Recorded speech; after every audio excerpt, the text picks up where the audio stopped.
Hello, hello tout le monde. Aujourd'hui, on reçoit Ramsa qui témoigne en tant que hypersensible. Ramsa a un compte Instagram qui s'appelle Ramsa Vincent Visible Bien-être. À eux deux, ils aident les acteurs du bien-être à gagner de la visibilité sur Instagram. Ramsa, je te laisse te présenter. Oui, bien sûr. Donc, déjà, merci de m'accueillir. Je suis Ransa et avec mon compagnon Vincent, donc on est entrepreneur et on aide justement les acteurs du bien-être à vivre de leur passion et à augmenter leur clientèle. Et c'est vrai que je suis aussi une hypersensible et que j'ai vécu ça, enfin que j'ai ressenti en tout cas les effets très jeunes depuis la naissance. Justement, pour toi, comment tu as découvert que tu es hypersensible? Quels sont les indices qui t'ont mis sur cette voie? En vrai, il y en a eu plusieurs, hein, et sachant que je tiens tout de même à insister que j'ai pu mettre le mot de l'hypersensibilité au moment où j'ai grandi, que j'avais 4 ans, donc avant je le vivais tel quel, hein. Mais c'est vrai que par exemple il y avait déjà des petits indices, j'étais très timide, j'étais aussi très sensible aux lumières, au son. Aussi, par exemple, je vivais énormément mes émotions avec intensité. Donc, par exemple, si j'étais heureuse à 8 heures, j'allais être heureuse toute la journée à sauter dans tous les sens. Donc, vraiment, je vivais en intensité les émotions. Et d'ailleurs, ça me rappelle une petite anecdote. Donc, si vous voulez que je vous la raconte, hein. Oui, avec plaisir. Je me rappelle à l'époque, donc j'étais en première année du primaire et donc ma mère, elle venait voir l'institutrice pour voir justement comment ça se passe en école, si j'étudie bien. Et elle était avec moi, avec l'institutrice, en plein milieu de la cour. Et elle posait la question à l'institutrice et j'étais une bonne élève. Donc l'institutrice, elle me jetait plein de fleurs. À part ça, elle est gentille, elle étudie bien, elle est sympa, enfin, elle est très investie. Et c'est vrai que j'étais timide et en plus, ça me gênait le fait qu'on me jetait des fleurs. Donc, elle, plus elle me jetait des fleurs, plus moi, j'étais gênée. Donc, j'étais de plus en plus gênée. Plus elle en jetait des fleurs, en plus, elle me regardait. Donc, j'étais super gênée. Vraiment, je me disais, ah bah, j'ai envie de me cacher.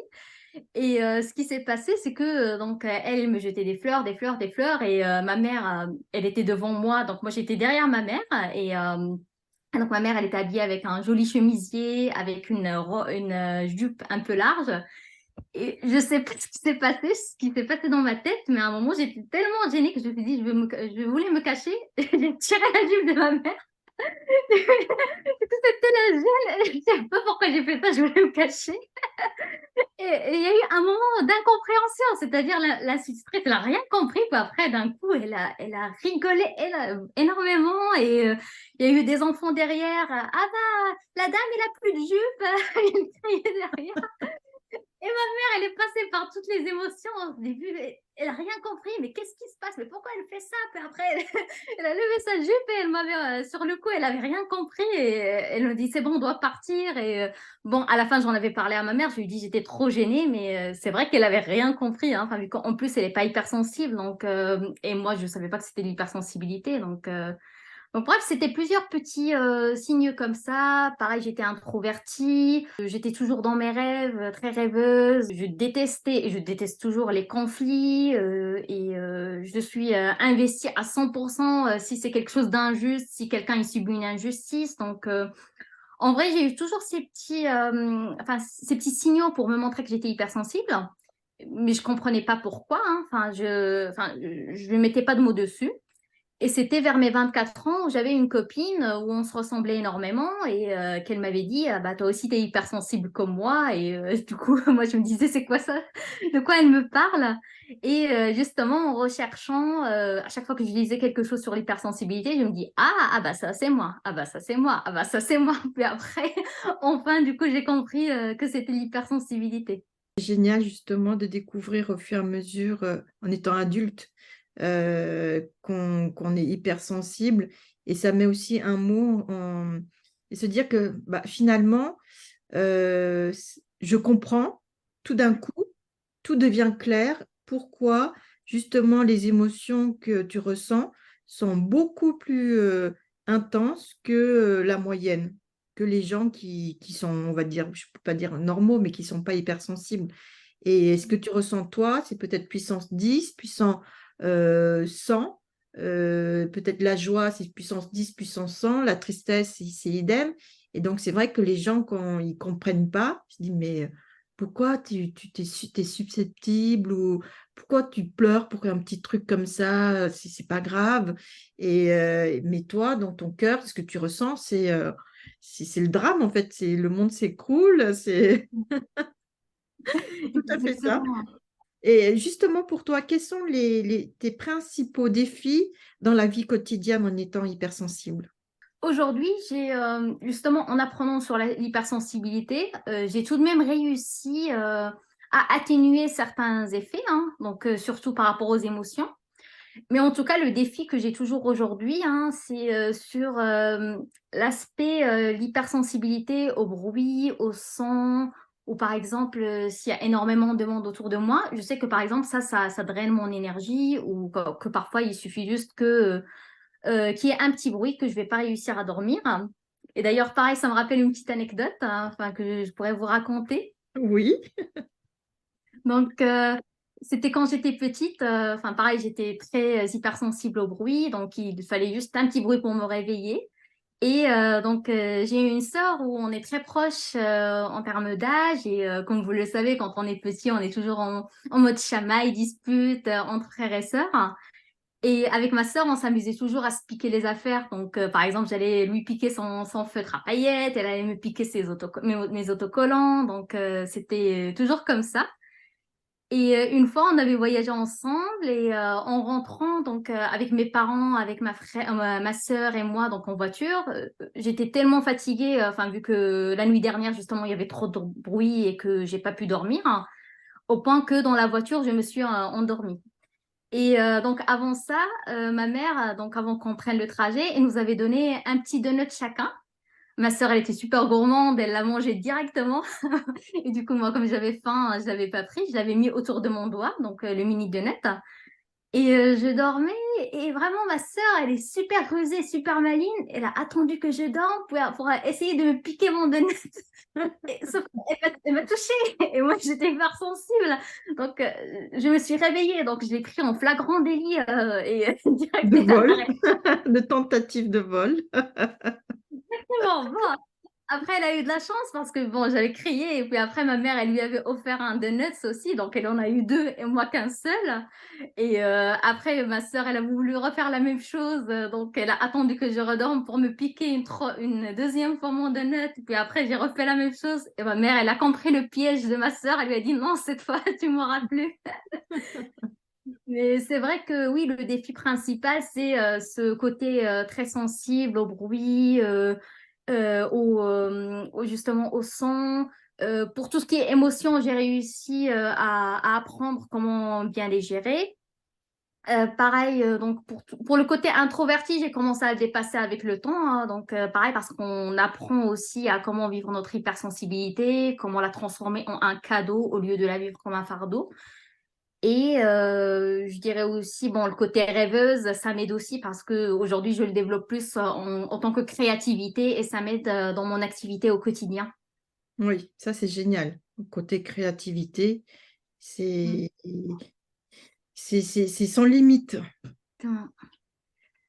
Et as-tu établi des stratégies pour te protéger et comment tu les mets en place? Avant, quand j'étais petite, j'étais même jusqu'à mes 24 ans, donc avant que je découvre l'hypersensibilité, enfin que je mette le mot de hypersensibilité sur mon vécu, je vivais intensivement mes émotions. C'est-à-dire, si je suis contente toute la journée. Inversement, je suis gênée toute la journée. Donc, et pareil pour le négatif, hein.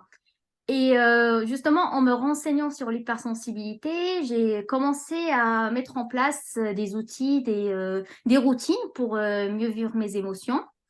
Donc, c'est vraiment des routines toutes simples, hein.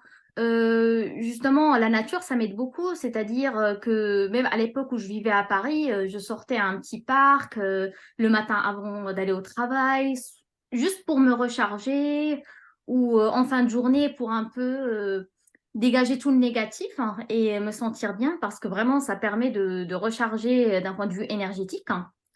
Et pareil, ce qui m'aide beaucoup, c'est vraiment très simple, mais juste d'être dans l'instant présent dans la nature. C'est-à-dire, je vais rester à regarder un oiseau se déplacer dans le parc, je le regarde sauter, sauter, et moi, je suis tellement concentrée que j'oublie un peu, je me déconnecte de la réalité et ça recharge énormément. Il y a aussi la méditation qui m'aide beaucoup et enfin je fais pas de méditation poussée, guidée 15 minutes, c'est parfois juste 1 ou 2 minutes où je ne fais rien, où j'essaie de ne réfléchir à rien et ça pareil, ça repose énormément. Oui. Euh, et ce qui m'aide aussi, c'est la créativité, hein. Donc ça, je le fais au quotidien dans mon travail, hein. Enfin, je m'amuse à faire des vidéos avec mon compagnon et justement, on s'amuse, on est très créatif, hein. Et aussi, je fais des activités manuelles, donc j'essaie de dessiner. Donc, rien à voir avec le niveau de Dino et Lily, avec ton niveau. Aussi gentil, Dino et Lily, encore. L'idée, c'est accessible à tout le monde. Exactement, mais en termes de dessin, vraiment, mes dessins laissent à désirer, surtout ça. Mais tu sais, j'ai une amie justement au cours des Beaux-Arts qui dessine, qui débute. Mais le dessin, c'est l'entraînement. C'est beaucoup d'entraînement. On devient. Est-ce qu'il y a un jour on devient bon? Je ne sais pas. Mais pour moi, l'intérêt du dessin, justement, en étant créatif, c'est pouvoir véhiculer son message, le message qu'on veut faire passer. Et c'est vrai que dessiner, c'est vraiment un moyen de emmener les gens dans notre imaginaire aussi. Oui, C'est tout à fait ça. Je vous montre ce que je vois moi à travers mon imagination, à travers mes rêves ou mes voyages imaginaires. Et c'est vrai que tout dépend. On peut très bien dessiner ou pas du tout, mais parfois il y a des gens qui dessinent très très bien, mais qui n'expriment rien. Puis un dessin très simple peut exprimer tellement de choses extraordinaires. exactement. Surtout les dessins des enfants. Ils sont magnifiques. Je les adore tellement que ça parle tellement de choses. Ils mettent vraiment du cœur en fait dans leurs dessins. Oui, exactement, tu as totalement raison. Je suis pareil, très épatée des dessins des enfants, mais vraiment, on voit des couleurs, on voit qu'ils y mettent du cœur, de l'émotion. De l'émotion, Exactement. surtout beaucoup d'émotions, et puis sans avoir peur du jugement. Parce que c'est vrai qu'adulte, on dit, bon, je ne sais pas très bien dessiner, est-ce que c'est bien, est-ce que c'est proportionné, etc. Mais l'idée principale, c'est comment, si la personne te regarde ce dessin, te lit, qu'est-ce qu'elle ressent en fait. C'est ça l'idée. Moi, j'adore tes dessins. Merci, Je trouve hein, ça surtout touchant. venant de ta Oui, part. c'est vrai, je trouve ça touchant. Donc, en tout cas, merci beaucoup. Et c'est vrai que le dessin m'aide beaucoup. Je fais aussi des coloriages. J'essaie de faire des activités avec mes mains. Donc, du jardinage, cuisiner.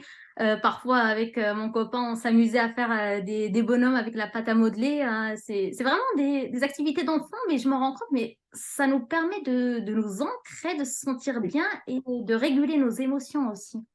Tout à fait ça. En fait, toute activité créative ou manuelle nous permet justement de nous ancrer, de nous centrer sur le présent aussi, parce que souvent, bah, on fait 10 000 choses en même temps, etc. Ou dans la vie professionnelle, bah, on est très stressé par les résultats, par la hiérarchie, ou etc. Et c'est vrai que ces activités créatives nous aident vraiment à nous ancrer en nous. Et pour toi, quels sont tes conseils pour justement pour les nouveaux hypersensibles qui viennent de se découvrir, qui ont des pouvoirs qu'ils n'ont pas su identifier avant? Bah, j'aime beaucoup quand tu as utilisé le mot pouvoir parce que c'est un vrai cadeau, hein. Enfin, on se rend pas compte, ou parfois on peut lire à gauche, à droite que c'est un fardeau, alors que pas du tout, c'est un cadeau. Donc, déjà de se dire que quand on est hypersensible, on a une créativité qui est décuplée, donc qu'on est créatif, qu'on a des idées mille à l'heure et que justement aujourd'hui, plus on est créatif, plus on peut aider les gens, hein. Enfin, qu'importe notre mission, qu'importe notre métier, et vraiment on peut apporter notre talent aux personnes autour de nous. Il y a aussi l'empathie, c'est un cadeau parce qu'on est plus empathique. Et aujourd'hui, il y a des métiers où il faut absolument qu'on soit empathique, les métiers de soins, quand on est entrepreneur aussi, parce que plus on est empathique, plus on pourra aider nos clients. Oui. Pareil pour les métiers artistiques. Déjà oui, donc de le prendre comme un cadeau et aussi d'essayer d'apprendre un peu plus sur l'hypersensibilité. Donc, par exemple, si on est jeune, d'apprendre à l'hypersensibilité grâce à des BD, donc notamment à Dino et Lily, où tu en Oui. parles. Oui, oui, Exact. j'en parle beaucoup. Et si je vais donner aussi des astuces pour vivre cette hypersensibilité plus sereinement. Ouais, exactement, dans un format qui est très abordable pour les enfants, qui est joyeux. Donc, justement, enfin, d'aller, de lire, justement, comme ta BD ou de lire sur d'autres ouvrages. Donc vraiment d'apprendre aussi comme tu l'as bien dit, d'avoir des astuces pour nous aider à vivre notre hypersensibilité comme un cadeau et pas comme un fardeau. Et d'ailleurs, c'est grâce à ça que justement aujourd'hui je médite, que je sais dire non. C'est en apprenant ce que c'est que l'hypersensibilité, pourquoi ça me draine mon énergie, qu'est-ce que je peux faire pour aller mieux. Donc, vraiment, plus on apprend, plus on le vit comme un cadeau. Oui, c'est vrai que c'est un cadeau et c'est un super pouvoir. Exactement. Et est-ce que toi, dans ta vie, tu as fait des rencontres, personnes ou livres ou autres, qui t'ont aidé à percevoir une nouvelle vision de ton hypersensibilité? Bah, c'est vrai que enfin, je suis entourée de plusieurs personnes qui m'inspirent, hein, enfin, qui sont hypersensibles. Mais au-delà de ça, hein, enfin, quand j'avais mis le mot hypersensibilité sur mon vécu, donc je m'étais renseignée pour voir des célébrités qui sont hypersensibles et juste par curiosité. Et justement, ce qui était hallucinant, c'est que j'avais découvert notamment Emma Watson, donc Hermione dans Harry Potter, hein. Oui. Et elle est hypersensible et je trouvais ça mais très inspirant parce que de se dire enfin, je suis sûre qu'elle a dû lire des ouvrages, qu'elle a dû être accompagnée pour dompter son hypersensibilité et la transformer en un potentiel, en un pouvoir et en un cadeau. Et c'est pour ça qu'elle est actrice à succès. Mais il y a aussi une autre actrice qui m'inspire énormément et que elle aussi, elle est hypersensible, hein. Et pareil, j'étais très surprise quand j'ai découvert ça. Donc c'est Angelina Jolie. Ah, je ne Donc savais pas. D'accord. ah bah oui, et même elle, apparemment, ses enfants lui font des petites blagues par rapport à son hypersensibilité, mais vraiment, pareil, elle avait dit justement de ce que j'avais lu, elle s'était bien renseignée pour utiliser son hypersensibilité pour justement aller avancer, pour aller de l'avant plutôt que ça la freine. Donc, et on la voit aujourd'hui, c'est une actrice à succès, c'est pareil, elle est très impliquée dans l'humanitaire, elle aide des réfugiés, elle aide des personnes pauvres à s'en sortir grâce à l'éducation. Et c'est une femme très inspirante et elle est hypersensible. Ah, c'est génial. C'est génial. Je la connaissais pas sous cet angle-là, mais ça explique tout aussi. Alors, pour finir sur une note humour, Yolène et Adèle t'ont préparé un portrait chinois. Ça, c'était la surprise. T'attendais pas à ça. Donc, je laisse la place à Yolène et à Adèle. Donc la première question, c'est si tu étais une couleur, quelle couleur serais-tu et pourquoi? Bah, je serais la couleur jaune, hein. Bah, c'est la couleur du soleil, du rayonnement, parce que, enfin, on a tous un soleil en nous et justement, l'idée, c'est que on montre notre talent, on montre ce qu'on sait faire, on se montre aux autres et en étant le soleil de notre entourage. Si tu étais un animal, quel animal serais-tu et pourquoi? C'est plus compliqué, hein. Je dirais les chats. Enfin, pourquoi? Parce qu'ils passent leur journée à faire la sieste devant le soleil. Donc, donc c'est plus sur cet aspect-là, hein. Enfin, c'est justement, justement pourquoi je respecte énormément les chats, c'est parce que justement, ils vont au-delà du regard des autres. Enfin, quand ils veulent se reposer, ils se reposent. Quand ils veulent ne rien faire, ils ne font rien. Quand ils veulent bouger, ils bougent. Donc, vraiment, pour moi, ils sont inspirants sur ce côté. C'est vrai que les chats, ils savent parfaitement écouter leurs besoins. Ouais. C'est je fais ce que j'ai envie et un point, c'est tout. Si tu étais un super pouvoir, quel super pouvoir serais-tu et pourquoi? Bah déjà, on a déjà en nous le super pouvoir de l'hypersensibilité, hein, enfin, vu que ça nous aide à être créative, à être empathique. Mais si en plus de ce pouvoir, j'en avais un autre, oui, le fait de voler pour aller plus vite, justement, pour ne pas devoir prendre les transports. Justement, en plus, je vois à côté de moi les canards qui volent, les oiseaux. Si tu étais une saison, quelle saison serais-tu et pourquoi? Évidemment, le printemps, hein, enfin, la saison où justement on voit les fleurs, le soleil. C'est la saison où on se sent bien, où on profite de la nature. C'est la meilleure saison pour méditer, pour sortir dehors. Et c'est aussi une saison très joyeuse. Donc, c'est pour ça que je choisis cette saison.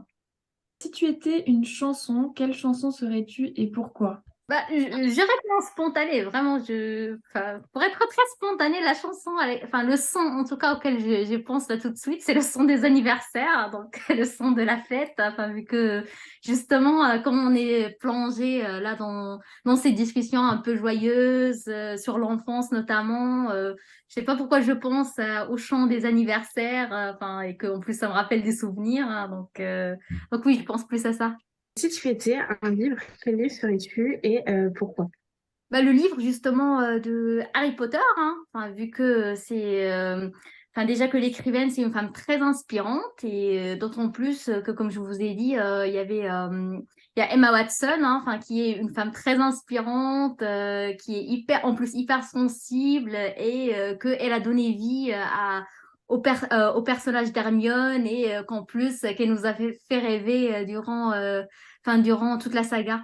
Et pour finir, pour faire un petit lien avec les émotions et Dino, si tu étais une émotion, quelle émotion serais-tu et pourquoi? Je pense que je vais prendre l'émotion que j'incarne le plus, qui est la joie, vu que c'est ce qu'on me dit le plus souvent, hein. Ce qui est justement la joie de vivre, d'être joyeux et aussi enfin, justement d'être sans cette joie de vivre sans penser au regard des autres, hein. Vu que en fin de compte, on se dit ah bah non, cette personne me juge, cette personne croit que je suis un peu enfantin avec ce comportement, alors que pas du tout, et au contraire, hein. Justement avec Vincent, on publie beaucoup sur les réseaux sociaux des vidéos un peu joyeuses en mode enfant, joie de vivre et on croirait que les gens vont nous juger, qu'ils vont dire ah bah ils ont pas grandi, mais je vous jure, tous les jours on reçoit des messages privés de personnes qui nous disent ah bah merci, vous m'avez fait rire, j'ai montré la vidéo à mon mari. Vraiment, faut oser être authentique et être justement dans cette joie de vivre, surtout que c'est contagieux, hein. Je vais pas cette fois-ci terminer par la citation de la joie, parce que beaucoup de nos invités interviewés nous disent qu'ils ont choisi l'émotion de la joie.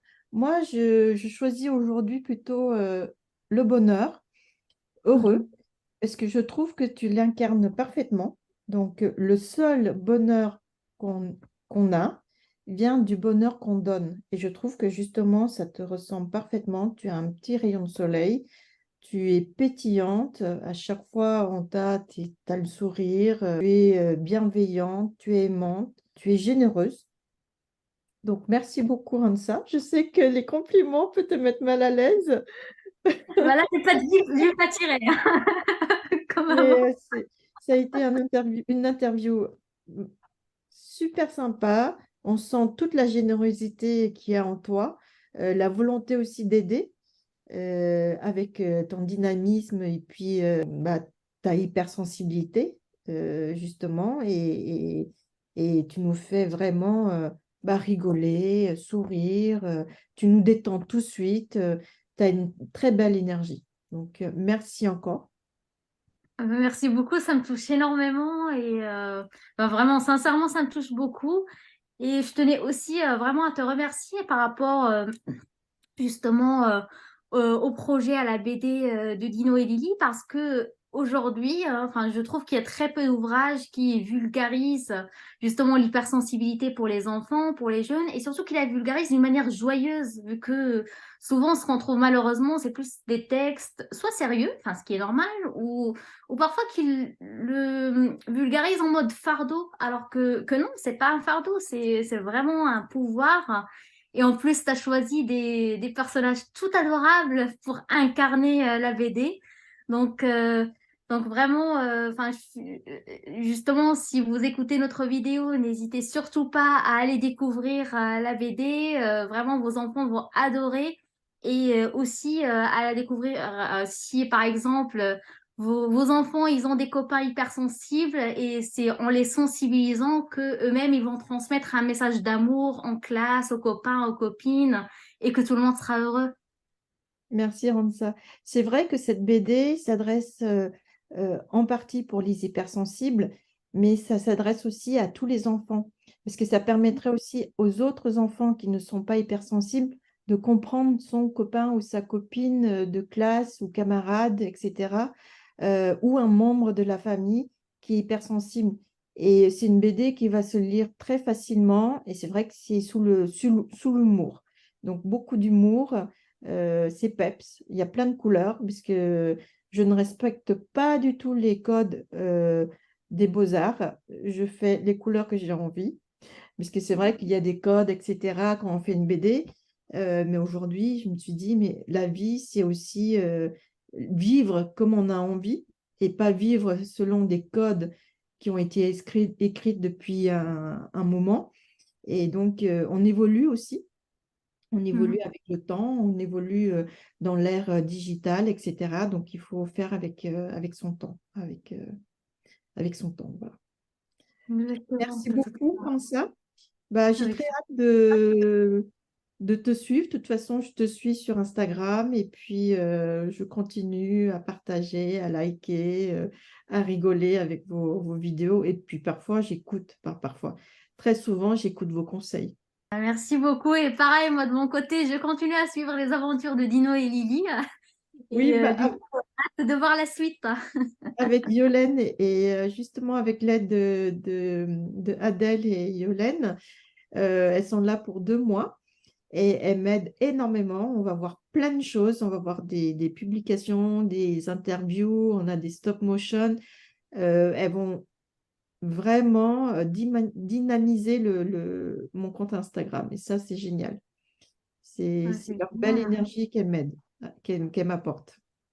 Ouais, c'est génial. Bah, bravo à vous les filles, hein. Donc, mais c'est chouette. Vraiment, c'est un très beau projet, hein, enfin, que vous travaillez à trois dessus et que enfin, ça se voit que toutes vous êtes en harmonie. Donc, c'est vraiment l'énergie à avoir pour lancer ce beau projet. Merci beaucoup, Ramsa. Je te souhaite un bon vendredi puis un bon week-end.